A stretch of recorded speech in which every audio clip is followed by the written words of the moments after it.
All right, welcome back. So we're going to be finishing up our discussion of St. Thomas Aquinas. This is the penultimate video, I think, where we're going to be laying down the last pieces.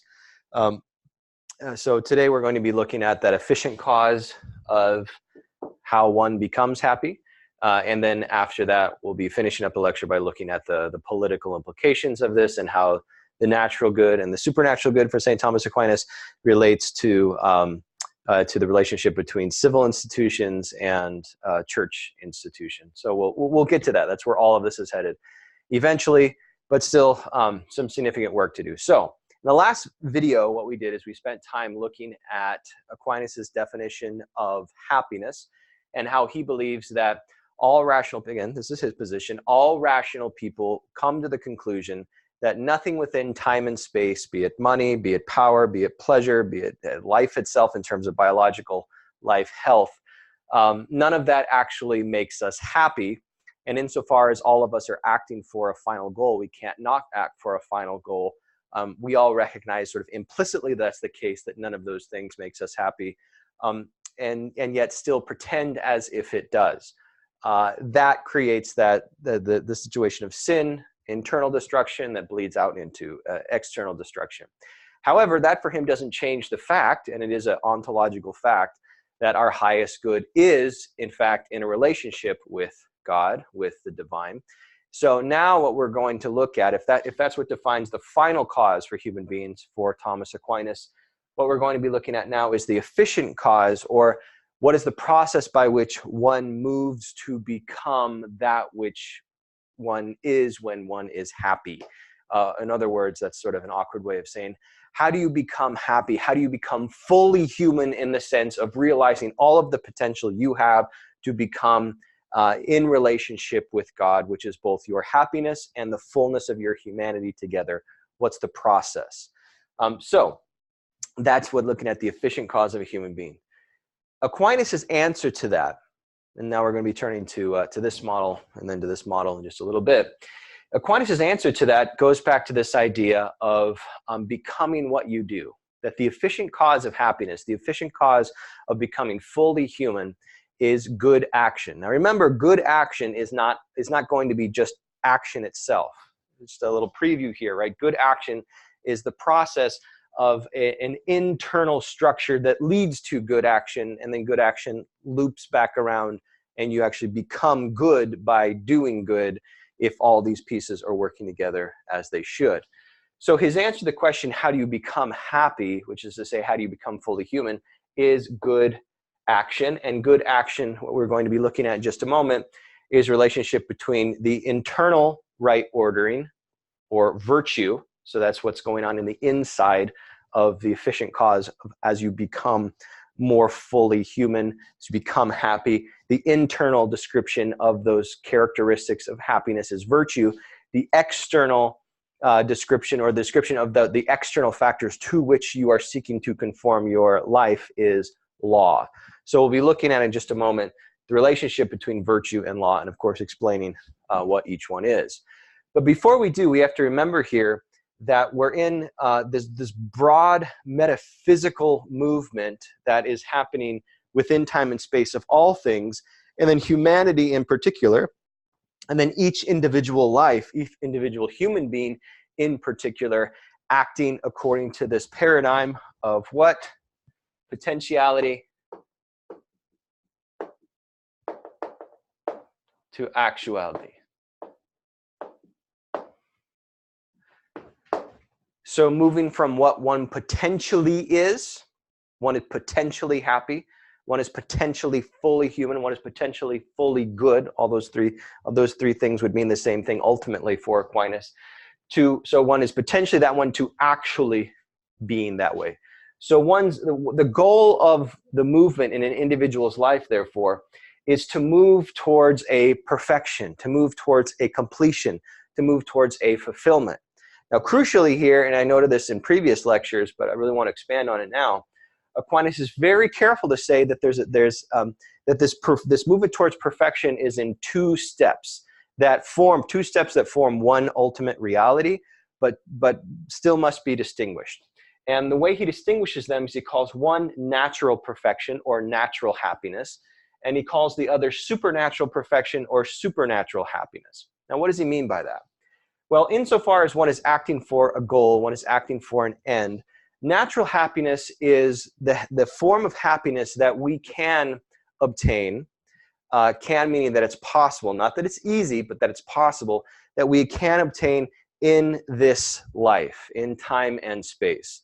And insofar as it's natural, it also applies to all human beings everywhere, all the time, without exception. So it doesn't matter in terms of cultural differences, in terms of male or female, in terms of once at least one has reached the age of reason, in terms of age.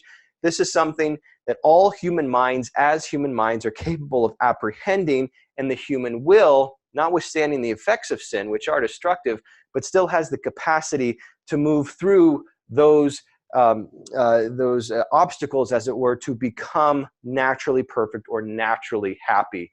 And those will be associated with virtues, as we'll see in just a little bit. So this is something that's open to all. Now, it's not that it's detached from grace. It's not that it's detached from God, or human beings are merely doing this on their own. It is the result of free action. It is the result of free will. So we either choose to act in accordance with our natural happiness or choose not to.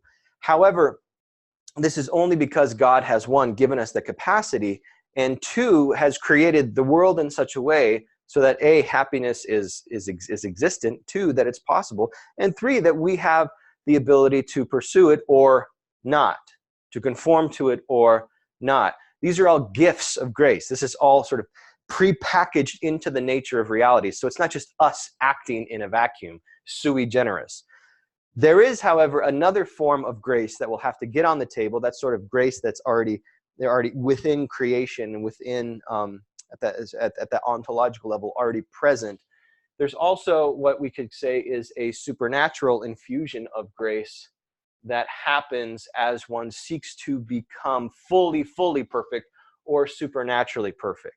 Supernatural perfection for Aquinas is basically perfect union with God.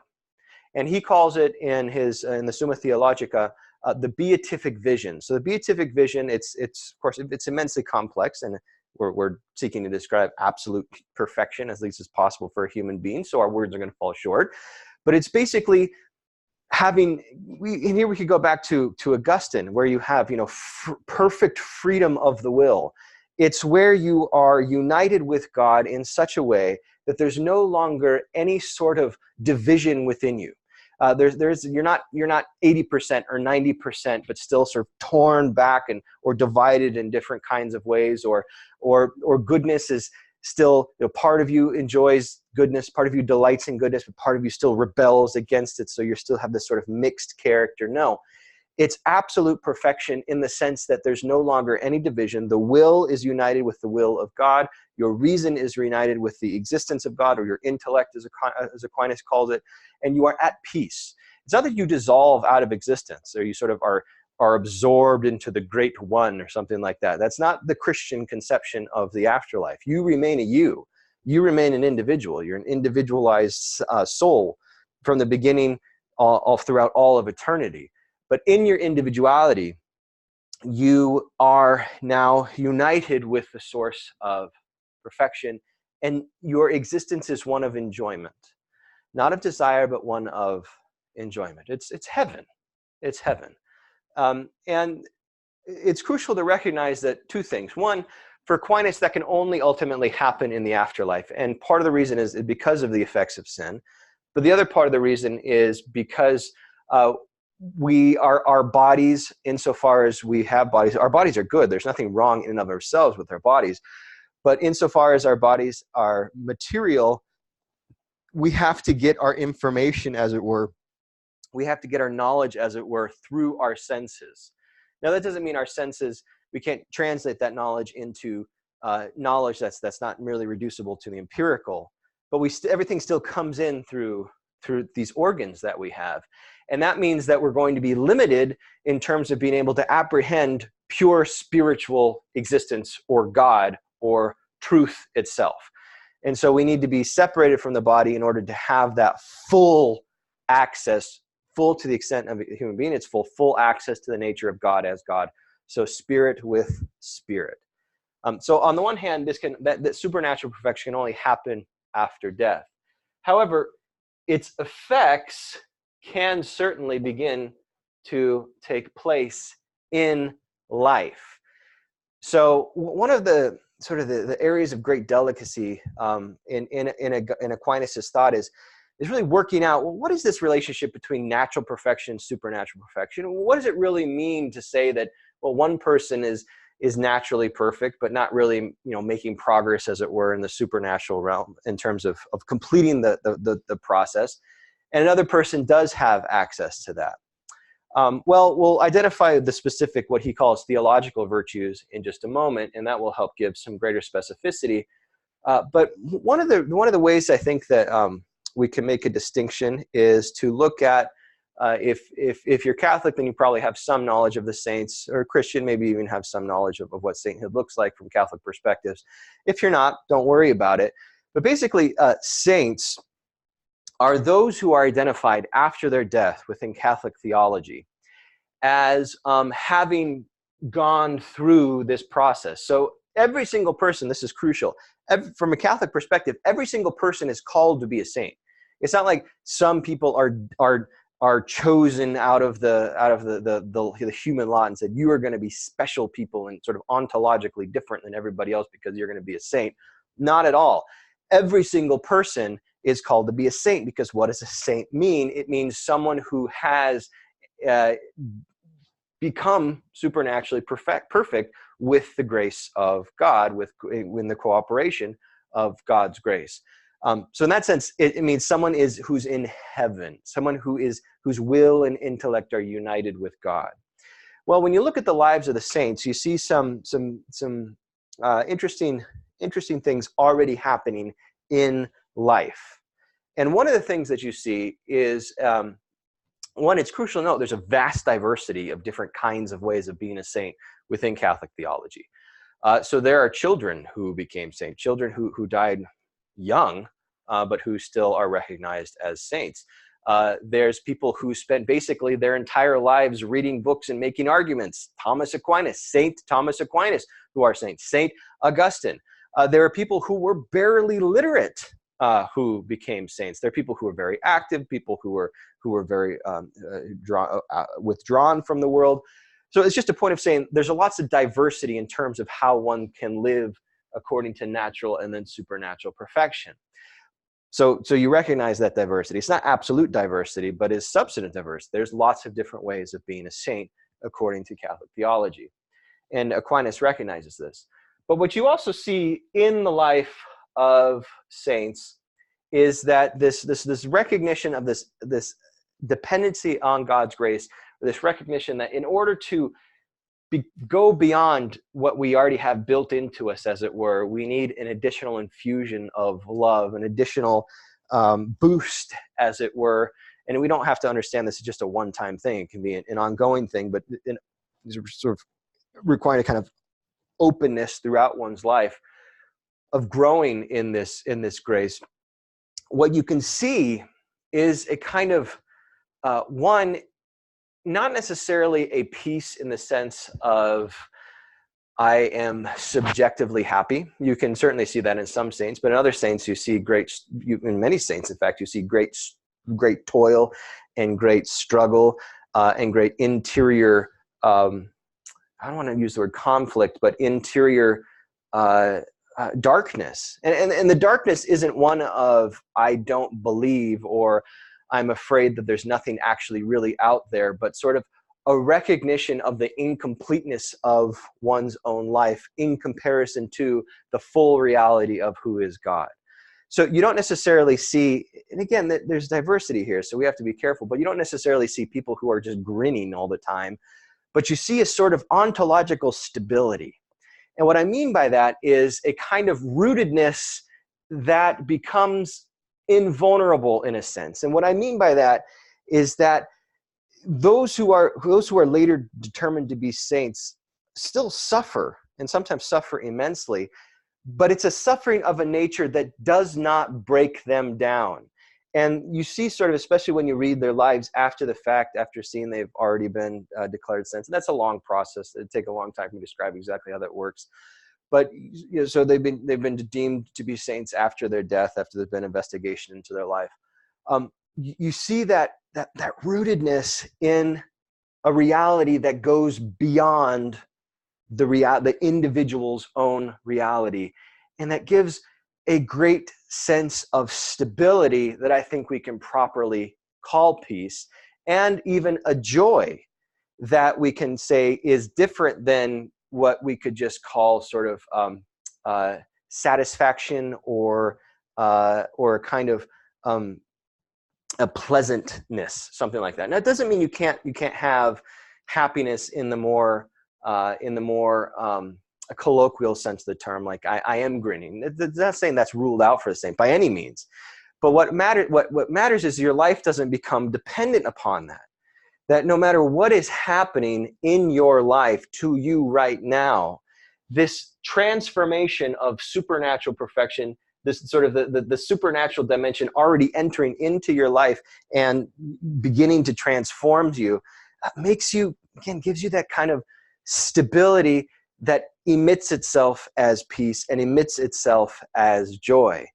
And also one of the hallmarks of that interior reality is a self-giving that imitates what's called in the tradition the imitatio Christi, that imitates the self-giving of Christ. So one, in sort of moving through this kind of interior crucifixion of a dying to an attachment to yourself and to the things of the world, which doesn't mean a total rejection of them, because the world is good, but a dying to your dependency on them for your own existence, your own spiritual existence, that moving through that death, then you get to begin to participate in the resurrection or the new life of living fully, and that fullness of life overflows. That's what one of the signs of life is life in abundance. And for those of you who know the scripture, there's lots of scriptural passages, especially in the New Testament. I'm here to give life and life in abundance, or St. Paul talking about Christ totally emptying himself, but then the resurrection and fulfilling that it gives to others. So there's this radical sort of other orientation to other people that is not dependent upon a kind of gaping hole that I have within inside of myself. So I'm going to try and fill it with doing things for other people in order to try and ignore the battle that I have myself. No, I can actually now give to other people something that I do have. And the reason I have it is because I recognize it's not mine. I'm only here to share it, not to create it and to ration it out, but because I've now rooted myself in the source of life itself, that I can become a conduit for that life to other people. And if you need a good example of this, a relatively contemporary example, you can look at Saint Mother Teresa, who we now know went through enormous spiritual trials, enormous senses of emptiness, and yet was still able to emit an overflowing sense of, an overflowing love. She was able to give and to give and to give and to give and to give. That's where you move from somebody who's just a good person to a person who becomes like a portal of divine love pouring into the world. So there are differences. The differences can be subtle. They can be difficult to detect, at least when we're still amidst them. Maybe after the fact it becomes clear. But it's not to say that supernatural perfection is sort of you're moving to natural perfection. You get beamed up after death, and you're in supernatural perfection. You can already begin to see the process taking place in time and space if you open yourself up to that grace. So, in summary, natural perfection is open to all people, and it's the necessary but insufficient step, for supernatural perfection. And what supernatural perfection is ultimately doing is completing that natural perfection by an act of God's grace, which Aquinas believes, and this is Aquinas' thought, is only possible in and through the fullness of God's revelation in Scripture and the teachings of the church. Now, again, at this point in time, there's only one Christian church. It's just the Catholic Church. So when he means church, he means the one unity. There's a division between East and West, Catholicism and Orthodoxy, but theologically they're not that different.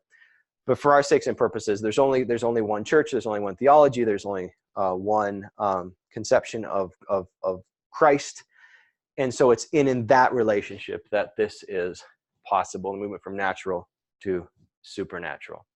So that's the broad paradigm that we are operating with. That's the major movement we're looking at. So what I want to do now is to zoom in and say, okay, so we're now moving from, we're seeking to become fully happy. It's looking at the efficient cause, moving through natural perfection into supernatural perfection. How does that actually happen? Well, as I said before, it has to do with becoming good. And the way that you become good is you do good. And remember, it's not just an A to B, like I'm good and then I do good. I'm good and I do good. It's a complete circle that actually grows, or if it's sin, contracts. But we're just going to be looking at the positive version of it now, that grows over time. So that, again, the idea is that your reason identifies that which is good, communicates it to the will. The will then is that power that acts upon your desires, suppressing the desires that are moving you away from what your reason identifies as good, activating the desires that are moving you towards what's good, and then that creates a good intention. You move from the inside to the outside. I'm sorry, this should not be choice. This should be action. That should be action. Sorry about that.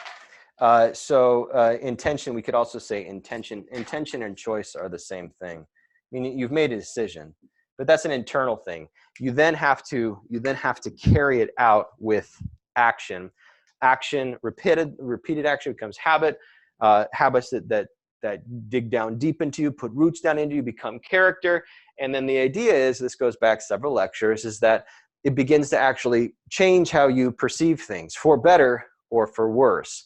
When it's for better, you actually begin to see things more as they actually are. Your perception and reality become more and more in tune with each other, which helps you to act even better, to become even better, so you grow and conform yourself more and more and more to the nature of reality. Well, the question we need to ask is this. Reason needs something to identify in order to say what's good or bad, right? So it's one thing to say, yes, we need reason to identify what's good, both in terms of the end that's good, the goal or the object of what we should be doing, and then the good means to pursue that object. So the both have to be good, right? Within this model, it's not enough just to have a good goal, but then to go about it in a bad way, or to go about something in a good way for a bad thing. They must be unified. But the question is, well, what does reason dip into? It needs content, right? Where does it get the content? Now, crucially here, and this is very different than most contemporary understandings of the human being, reason does not reach into itself and say, well, what do I got in my bag here for what's good? What is it that I identify, that I make? The reason is, and it goes back to sort of this metaphysics going on in the background here, is because we don't create ourselves. We don't create the order of things. We participate in that order. So our job is a task of what? Discovery, not of creation. Discovery, not of creation.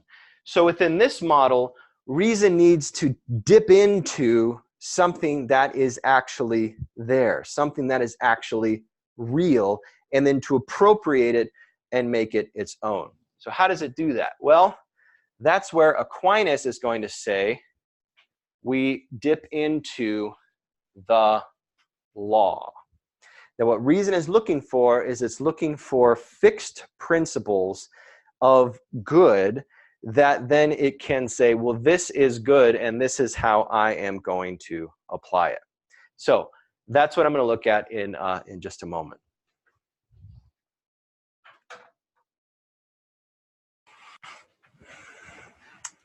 All right, so the reason needs something to dip into. As left off, we were talking about law. Now, for Aquinas, there's in order to understand what law is, we have to talk about 4 different kinds of law, which are ultimately bound up in one unity, which is what he's going to call the eternal law.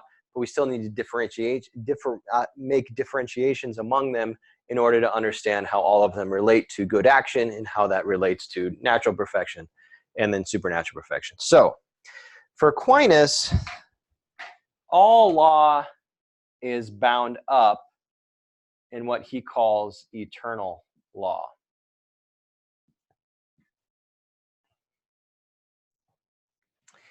Eternal law is the same as God.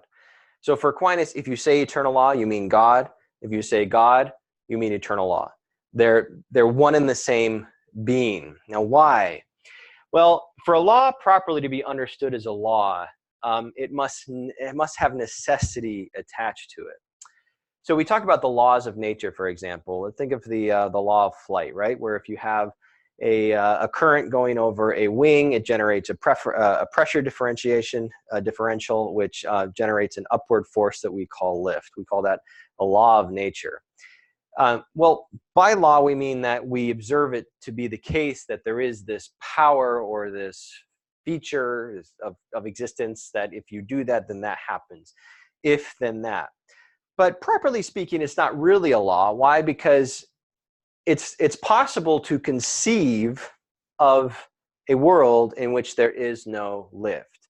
Just as it's possible to conceive of a world, in fact, we can observe, to conceive of a world that doesn't have gravity, that doesn't have any other of the different kinds of laws of nature that we recognize as laws, or the wave particle duality of light, or whatever would be the case, right? So by law, we mean we can't even conceive, it's inconceivable for there to be something else. Now, God is properly, for Aquinas, is properly understood as the eternal law, because God is the only being that must necessarily exist, that cannot not exist. Everything else doesn't need to exist. Now, I have to be very careful by using that word need, because God is not dependent upon. I don't mean need in the sense of God needs or depends upon something else. I mean, it's impossible for God not to be God. That's what I mean by need. Everything else in existence that in this model God has created doesn't need to be. There's nothing else that whose existence, were it not so, would be inconceivable, including the universe itself and everything in it.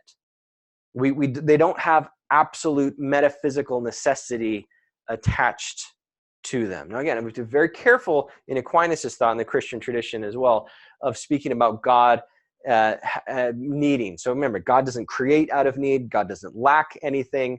The basic point is that God is and must necessarily be. God cannot not be. And this also gets at sometimes there's some criticisms or critiques of classical theology saying, well, if God is God, can't God choose not to be God, right? If God's all powerful, then can't God sort of be half a God or a fourth of a God? Or God can instead of being a unity, God can divide up into different ontological parts, like a human being has parts, God could have parts. Aquinas would say no, because then you're not talking about God anymore. You're saying something nonsensical. You're talking about colorless yellow roses or circular squares or married bachelors. Sure, you can say those things, but they're not actually corresponding to a real reality. God is God. A characteristic of God is metaphysical necessity, in the sense that in order to speak properly of God, we must be identifying something that is existence itself, that it's non-contingent. And so to speak it as of non-contingency and contingency at the same time in the same way of the same being would be nonsense. And in that sense, we wouldn't be speaking about being, we'd be speaking about non-being, which means we wouldn't be speaking about God. All of that is wrapped up in this idea of God as the eternal law. Now, within the eternal law, we're going to identify 3 other forms of law. The next form of law is what Aquinas calls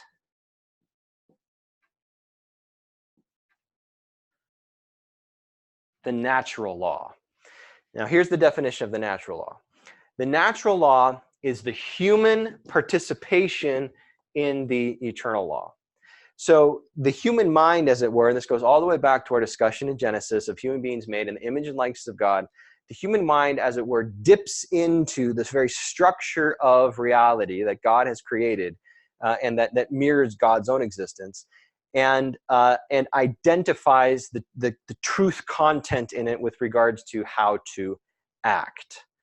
That is the natural law. So we can't in our brains, right, have total access to God. Even if we weren't fallen and sinful, we're finite. And so the infinite is not going to fit, as it were, in the finite, at least as if we're created, insofar as we are created. And so our participation in the eternal law is limited to the natural law. But this is open to all people. This is open to all people. Within the natural law, there's something that's called the human law. Now, the human law is the particular application of the natural law to the concrete circumstances of any community's or any individual's life. Now, here's something really important to keep in mind. The natural law cannot, by definition, change. It is unchanging because it's rooted in the eternal law. So the natural law is just as God is. The human law, however, can and should change depending upon circumstances. Now, that can sound like a contradiction on the surface, right? Well, how can you get change from no change? Well, because what natural law seeks to do is to identify principles, for example, and this is in your reading, for the sake of brevity, we're not going to go into each one, but principles, for example, of self-preservation, of principles, for example, of the formation of families and the creation of offspring and the education of offspring, principles, for example, of living in communities with other human beings and engaging in creating the kinds of structures that are necessary in order for those beings to live together and to contribute to everyone's mutually flourishing. So it identifies those laws, but then applies them depending upon the circumstances. So the principles themselves stay the same, but they can change. Let's take a good example. Building codes. Okay, building codes, at the heart of building codes, and this is something I hope you now do with every time you ask yourself, well, what is this really about? Or why is there this law or this rule? Or why am I being told I have to do this? Is to look through the rule, push through it, and see the values that are ultimately behind it, and then push through those to really try to get the heart of what's going on. Well, building codes, if we're going to look at them from a non-cynical perspective, and that they're not just creations for people to go and do inspections in order for them to make money. Building codes, properly understood, are based upon what? Safety. And safety is termed based upon what? Recognizing the value of human life, right? So at the heart of the building code, or if you want to move from the ethical level down to the applied ethical level using the circle diagrams we've used many times before, is because life is valuable, therefore the structures that we create should contribute to the safety or the protection of innocent life. Therefore, because that's the case, we should create codes, uniform codes that contribute to or reduce the likelihood of harm being done to human beings, right? So you're taking a general principle and applying it. Okay, well that actually would be a natural law principle for Thomas Aquinas. He thinks that the value of life, particularly the value of innocent life and its protection, is written into the structure of reality. I'll say in a moment how and why we would violate that. But look, there's different kinds of environments, right? So the building codes in Southern California, I mean, when's the last time you saw a basement in Southern California? They just really don't. I've actually never seen one. I've never seen a basement. Maybe somewhere there's a basement, but far as I know, basements aren't allowed when you're building a new structure. Why? Because of earthquakes. So in this place, it is an application of the natural law. It's a human law to prohibit the construction of basements. However, I used to live in Chicago, basements everywhere, right? But there were also tornado shelters. Don't see tornado shelters so much in Southern California, but you do see them in Chicago, or at least areas where you go to in the building when there's a tornado. Designated areas. So same principle, the protection of human life, totally different application because of what? The changing circumstances. Now this is really important to keep in mind. For Aquinas, a human law, it's not a real law unless it concords with the natural law. Meaning human beings can create laws that we say are laws, and even we give them the power of law in the sense that you'll go to prison, or you'll get your wages garnished, or you can end up with some other kind of other form of punishment. We can create lots of different kinds of laws. But Aquinas says unless a human law corresponds with a natural law, well, then it's actually not a law. It's just an arbitrary imposition of power. That's really important, right? So what that opens up is it recognizes that any body, any institution, or any society that is seeking to create laws within this paradigm, which again is extracted from all of this, only has real authority insofar as it's identifying laws and creating laws that are consistent with the natural law. So for Aquinas, a law in which you have to cause active harm to other people. Think of the laws that have existed in it's a cliche example, but it's a really good example of the laws that existed in Nazi Germany. They're on the books. They had the power of enforcement. But Aquinas would say, but those aren't laws. Those are arbitrary impositions of power. So a human law can be different, and in fact should be different depending upon the different circumstances. But if you have a human law that contradicts the natural law, then it's not really a law. And that also opens up the space for what? For pushing back against authorities. Now, Aquinas is very careful here. He's very aware of the dangers of things like armed rebellion and disobedient to proper authorities. And of course, he's working in a totally different political context, right? He's not working in a contemporary constitutional democracy. He's working primarily with monarchies as being the norm. But he does leave some space for saying, no, that's not a law. It doesn't matter if the Supreme Court approved of it. It doesn't matter if 80% of the population says they'll vote for this candidate who advances this proposal. If it's a violation of natural law, it's not a law, and that means it doesn't actually have authority over you. On the flip side, if it is a natural law, it does have authority over you. Why? Because it's true. Because it actually corresponds with the reality of things. So this question of just authority and the way in which authority is both located, ontologically speaking, in terms of reality, and then how it's appropriated and put into practice.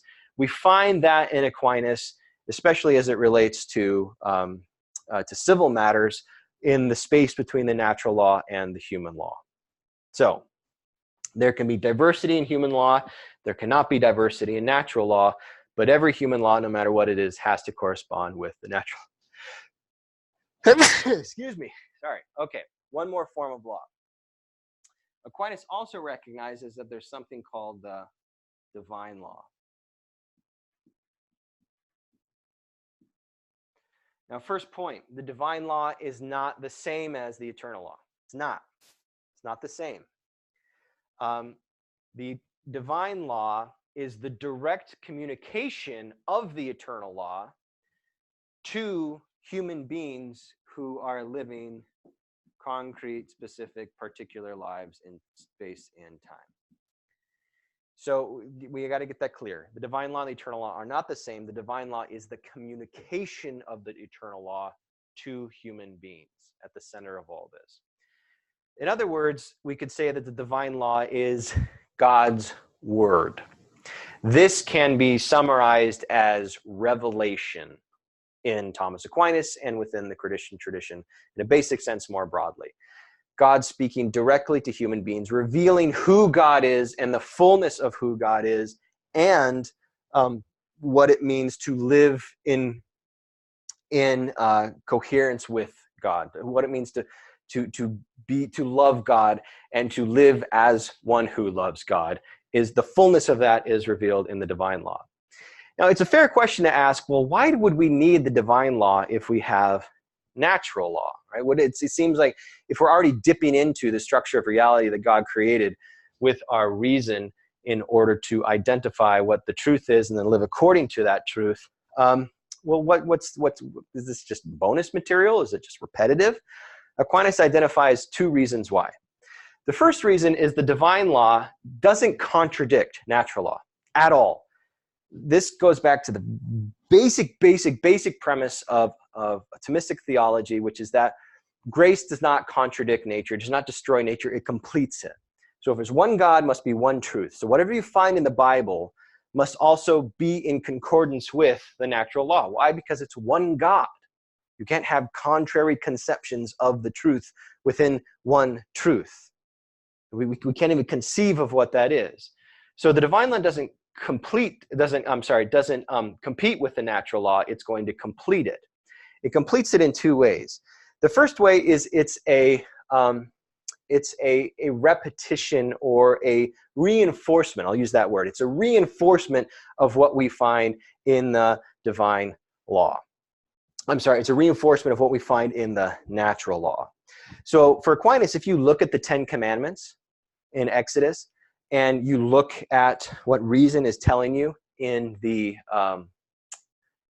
in the natural law, you're going to find it's the same content, but you get a sort of an intensification of it, a heightening of it, an infleshing of it when you get it from the mouth, as it were, of God. So it's, in that sense, it's serving as a buttress to what our reason already knows, but backing it up and making it firm and clear. This is the truth. This is the way that you are supposed to live. Something we already know, but now get reinforced.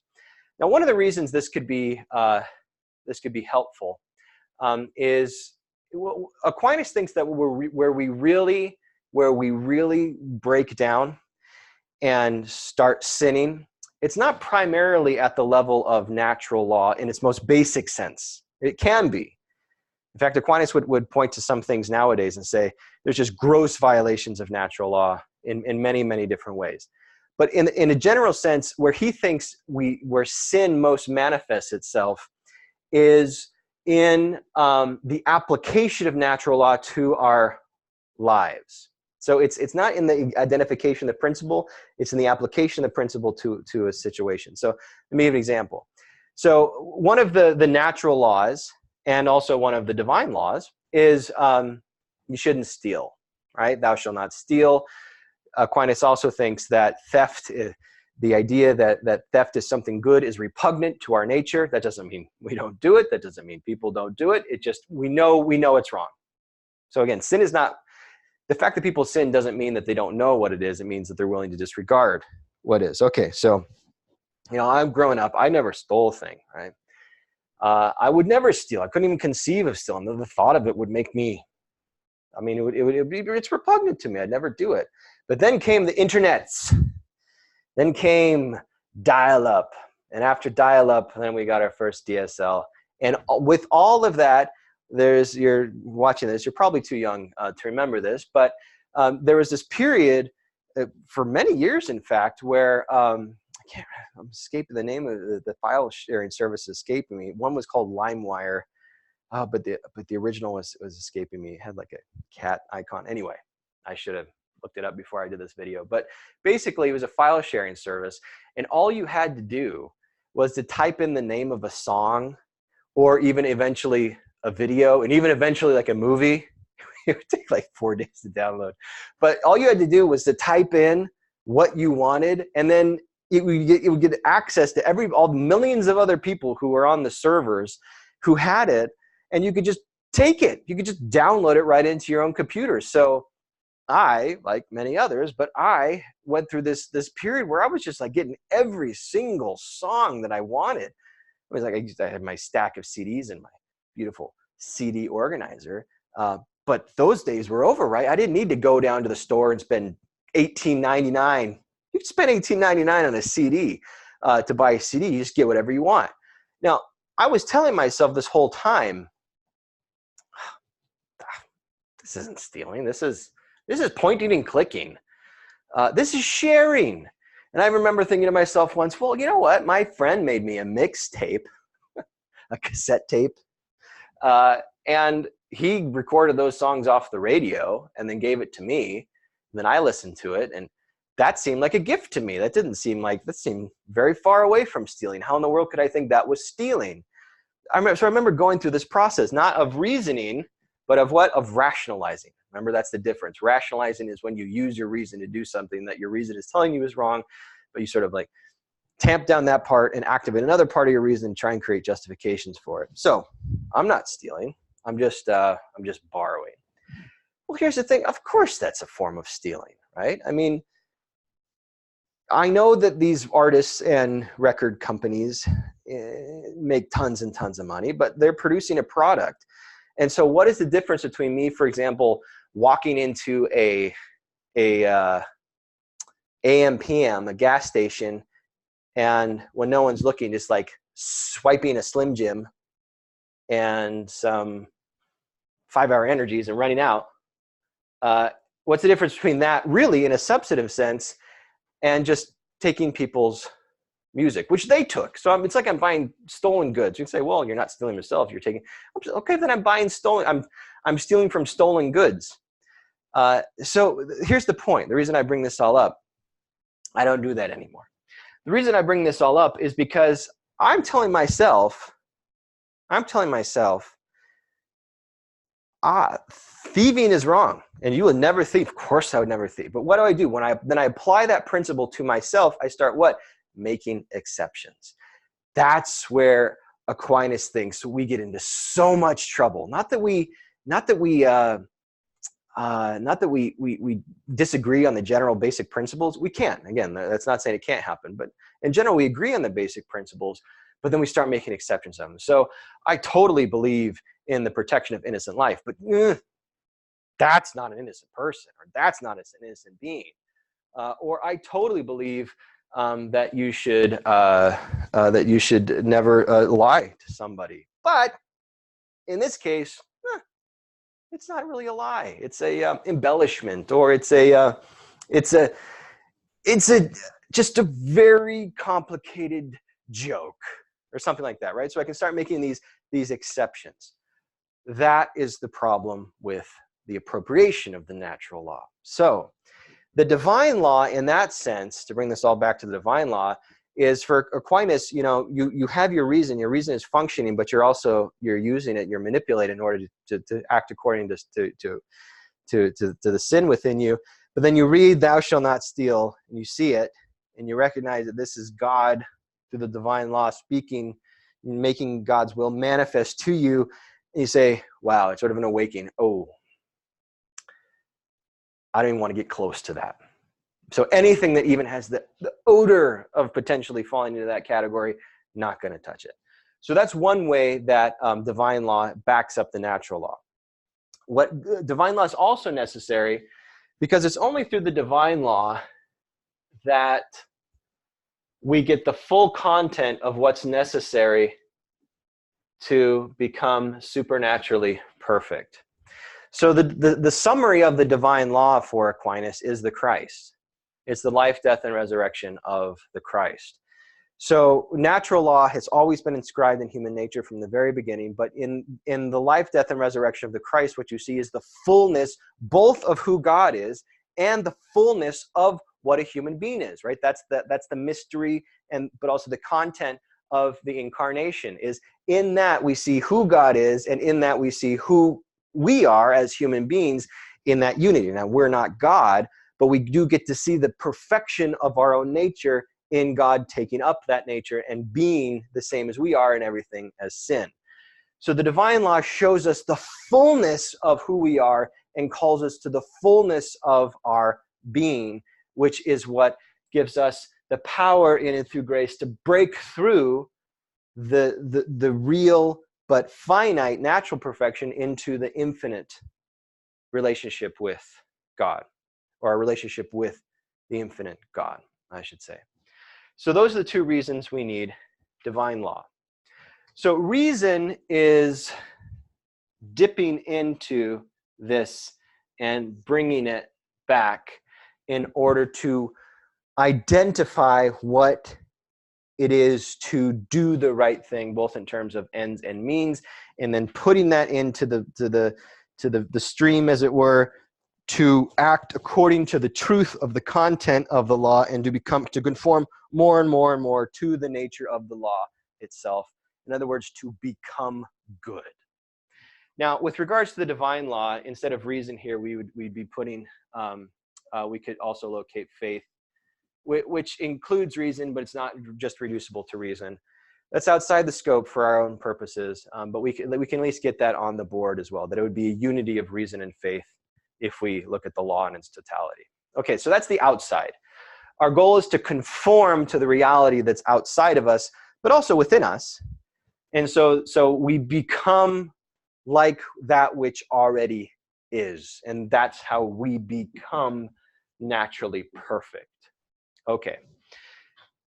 Virtue is what's happening on the inside. So as you practice living according to the natural law, for example, that's what the outside, you start developing different kinds of habits that eventually take root in you and take enough root so that you can actually become your habit. So the law is on the outside, virtue is on the inside. So what are the four virtues? There's many virtues that Aquinas identifies, but there's four cardinal virtues. What are they? We'll call them, there's temperance, fortitude, justice, and prudence.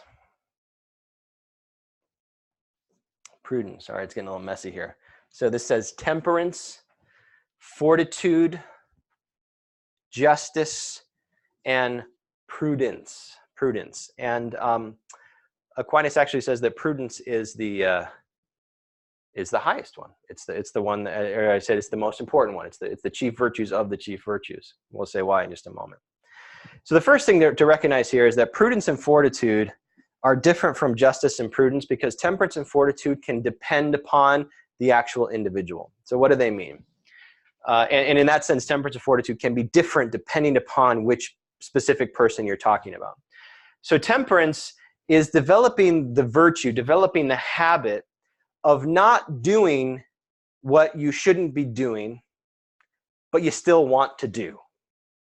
So temperance is there's a part of you, a deep part of you, that really wants to do something, and there's a great impulse within you to do it, and yet your reason is telling you, no, don't do it. It's not good. You shouldn't do it. And so again, that's creating that temptation. Well, the development of the virtue of temperance is you get better at not doing what you're not supposed to be doing, even though you want to do it. And then the beauty of a virtue is it's not like a constant battle. It's that it gets easier over time. So a superficial but still very practical and very palpable way of thinking about this is eating too much, dieting, which for most people at some point in their life becomes an issue, right? So you might have a huge, overwhelming desire to eat things or eat more than you should be eating, but practicing the virtue of temperance, you can begin to not only to sort of stamp it down and sit on top of it and keep it from exploding, but redirect it to becoming a temperate person, becoming a person who doesn't always need to reach for thirds or fourths or fifths, but over time just naturally doesn't. Just naturally just eats until you're full instead of until you're stuffed. Now the reason temperance is in the category of individualized, because what looks like temperance for somebody who's 300 pounds is going to look different than somebody who's 100 pounds. So it's going to vary. But the goal is still the same, to refrain, to practice not doing things that you shouldn't be doing but still want to do. Fortitude is the mirror. It's the obverse of that. Fortitude is forcing yourself to do things that you should be doing that you don't want to do. Again, fortitude is forcing yourself to do things that you should be doing, you know you should be doing it, but you don't want to do. So let me give you an example. Let's say you're really conflict averse. You don't like it when people fight. You don't like it when there's tension rising, and you certainly don't like it if it boils over and there's gonna be a physical conflict with somebody. You're out. Okay. Well, there's nothing wrong in and of itself of being averse to conflict, but if you're too averse to conflict, then you could become what? A coward, right?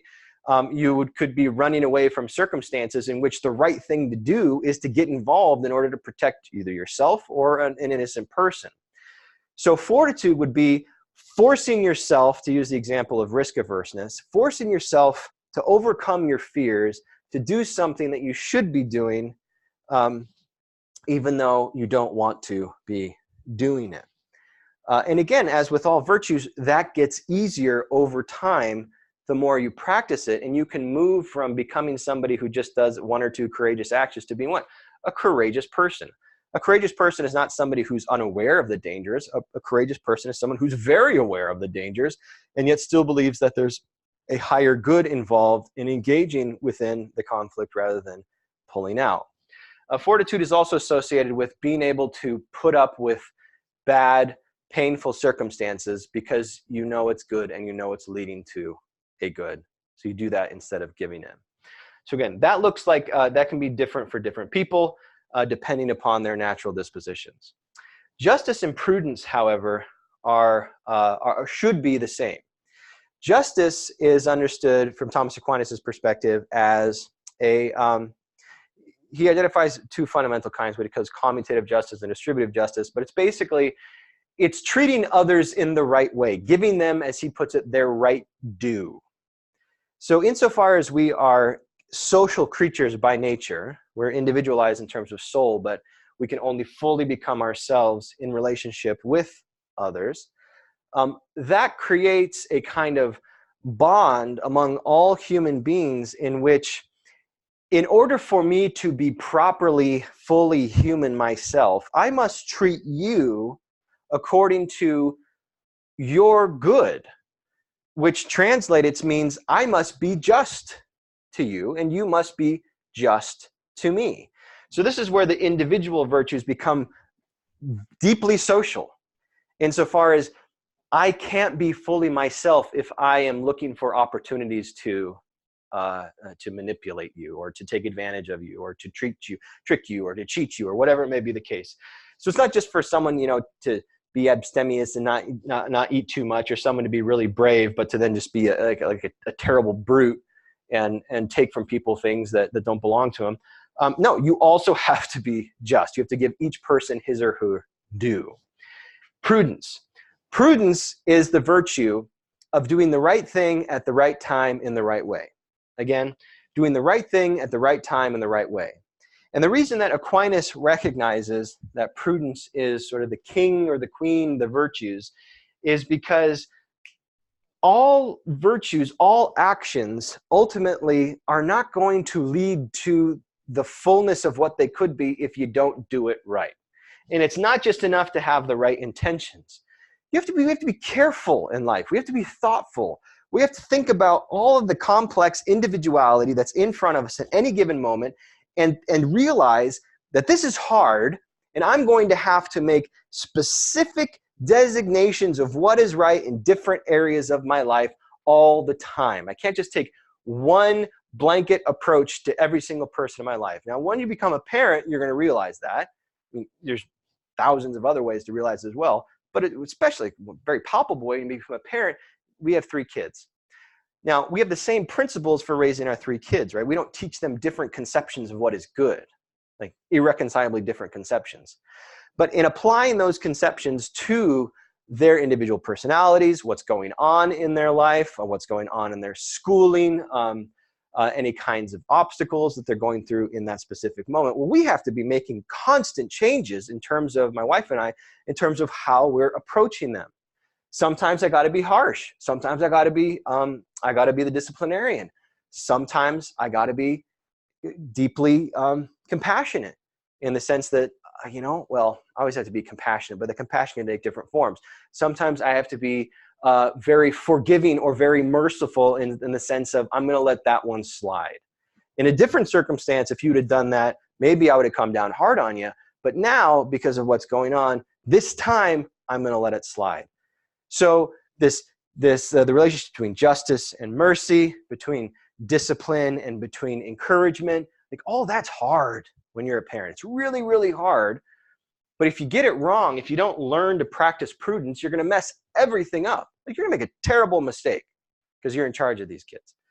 So it's that insight, it's that recognition that we have to pay attention to the particularity, not in order to extract what our values are. We don't get our values from the particular, but we do apply them to the particular. And so if we get it wrong, we're going to fail to become the fullness of who we are, and we're going to hurt lots of people along the way. So living according to the natural law, if we do it right and we work on it, and it's the hardest thing to do ever, but it's possible, is that we develop these virtues within us. And so we become temperate and with fortitude and just and prudent. And that moves us towards the fullness of who we are. It moves us towards happiness. Now, to complete all this, Aquinas also thinks that these virtues here are natural virtues. They're necessary, but they're not sufficient for eternal happiness, which is that supernatural perfection. In supernatural perfection, he argues that we're infused with, so again, it's the idea of it's only in and through a direct relationship with God that we have access to these virtues. We're infused with 3 additional virtues, which perhaps you've heard if you've ever gone to a wedding, for example, a Christian wedding. And those 3 virtues are, so just look over here. So these are the natural virtues. These are the supernatural virtues, are faith, excuse me, hope, and love. And the greatest of them is love. This is quoting St. Paul. So what faith and hope is they're virtues of the reason. I should also say that some of these virtues are associated with reason more, some of these virtues are associated with will, but insofar as we are one being, they're associated with the unity of who we are. Same with faith and hope. So faith and hope, supernatural virtues, are more associated with our intellect or our capacity to understand and to perceive truth as truth. So faith is this, faith is never understood as a shot in the dark in this model, like never understood as just like, well, I believe it because, well, I don't know, I just do. No, it's not like that at all. Not within this theological model. Faith is the taking of what you already have through all of these resources and the stepping in and through that in an act of trust, the going beyond what you already know. So it's not the stepping off, sort of just walking along and decide you're going to step off a cliff. It's you get a sense of the terrain that you're in, and you grow in this trust of the nature of the Creator, and the Creator who, again, I'm speaking all from Aquinas' perspective, who reveals himself in and through the Christ, and you use your reason. You don't act against your reason.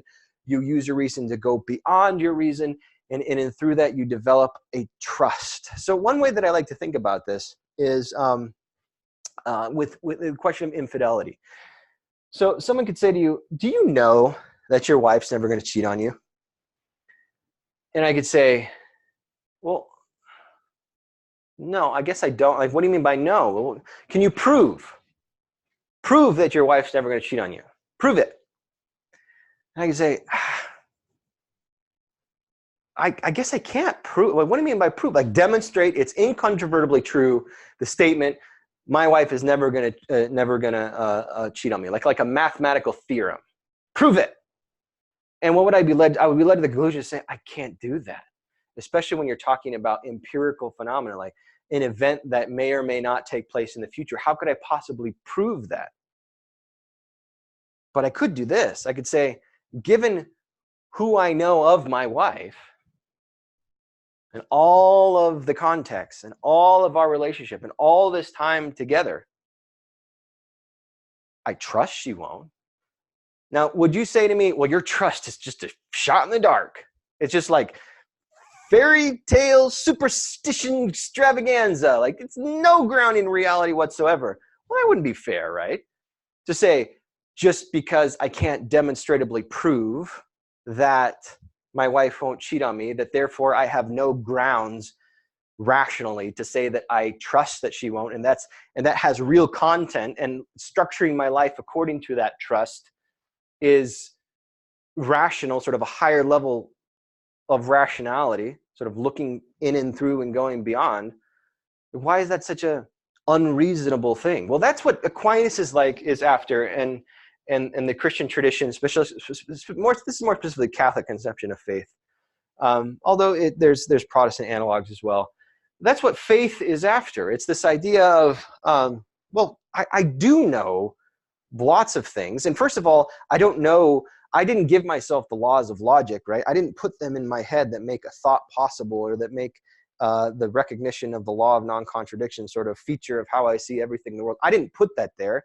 I can't argue for why it's there. It just is there. So I kind of have to have faith. I have to have faith at the front end.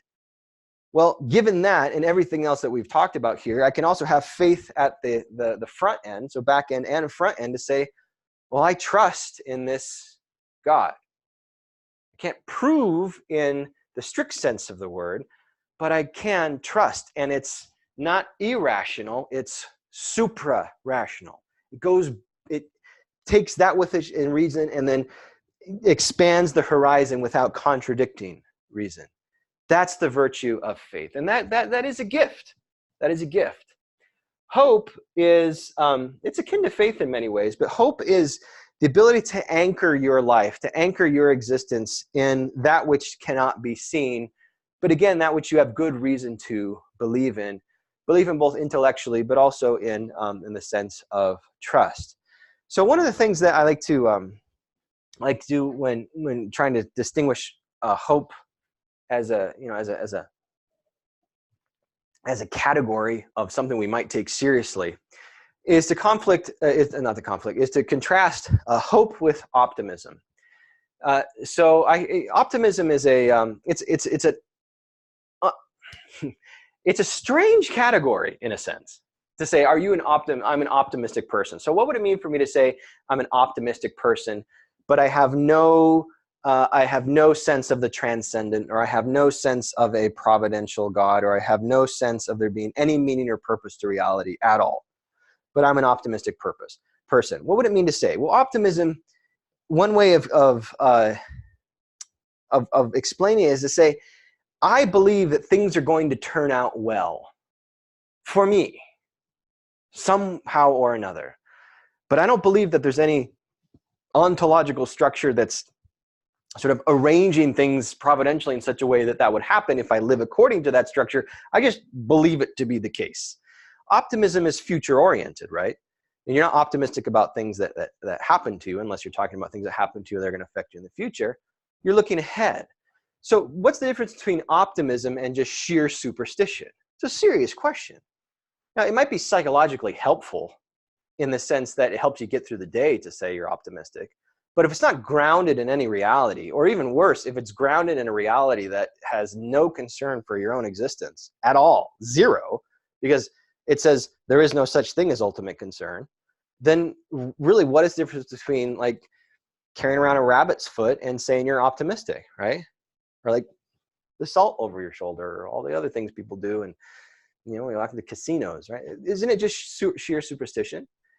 That's usually the charge that's made against religion, right? But what Aquinas would respond is that hope is the exact opposite of superstition, because hope is anchoring your life in this belief that everything does turn out as it ought to, and that power which is arranging things in such a way as providentially in relationship with human freedom loves you, that you hope no matter where you are, even if you're walking through a darkness, that it's not going to be dark forever. And it's not a silly psychological game you're playing with yourself just to say, well, things will get better. No, things will get better if you truly believe all of this and have good reason to believe it, with reason and faith together. So hope is that anchoring in the future of that trust in the providence of a good God. Love. All right. That's the greatest of the virtues. And these are the theological virtues again. So these are the natural virtues. These are the theological virtues. So the reality is that faith and hope, let me get the right color here. Faith and hope actually get, as it were, they become unnecessary. They're kind of like, when they shoot off rockets into space and then they get past the atmosphere, and those booster rockets, they spend all their fuel and they fall back down to Earth. But then the capsule or the main rocket itself, I don't know what to call it, continues to go. Well, faith and hope are like those auxiliary rockets that are absolutely necessary. Like you wouldn't get outside of the atmosphere if you didn't have them. But once you're there, you don't need them anymore. Once you're here, you don't need them anymore because you are now seeing that which you had faith in, and you are now united with that which you hoped in. And it's now, you live in the now. And I should be clear here as well. Eternity is an eternal now. Eternity is not an eternal future. It's the fullness of existence. There's actually no future or past. It just isness, right? You're participating in isness. It's not stretched out chronologically. It's just, it is. So now is eternity. So you are now. This is what remains active. Love.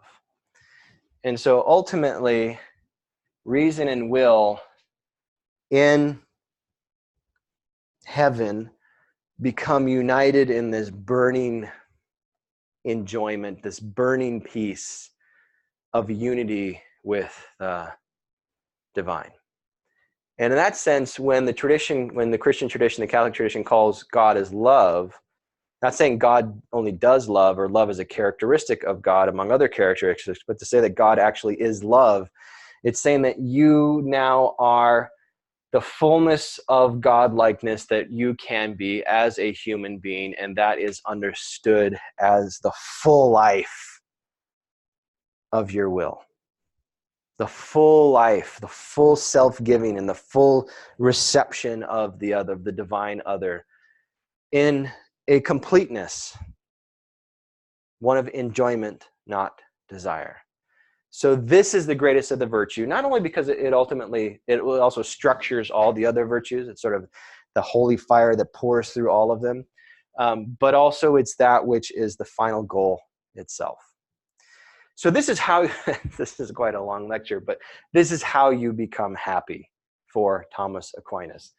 The efficient cause of human happiness is moving towards natural perfection and supernatural perfection, which is done by living according to the law in its totality, natural law, as that's reflected in human laws, and then completed by divine laws, reflecting that external reality internally in the natural virtues of temperance, fortitude, justice, and prudence, and then that reaching its fullness and its perfection in a move from the natural to the supernatural in faith, hope, and ultimately love.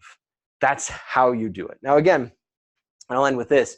This is not, this is hard to explain, but it's even harder to live. But it doesn't matter. That's not the point. Is it hard or is it not hard?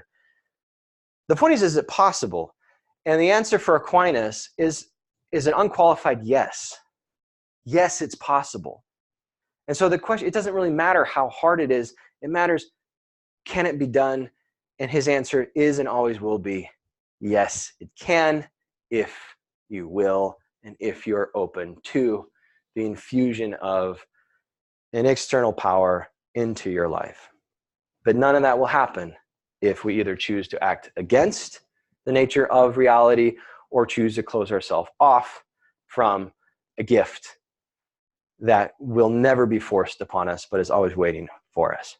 So one last lecture on Aquinas. We're going to spin out what this looks like politically in terms of the natural good and the supernatural good, and then we'll call it a day and move to the thought of the next thinker. It's going to be Martin Luther. So see you again soon. Thanks.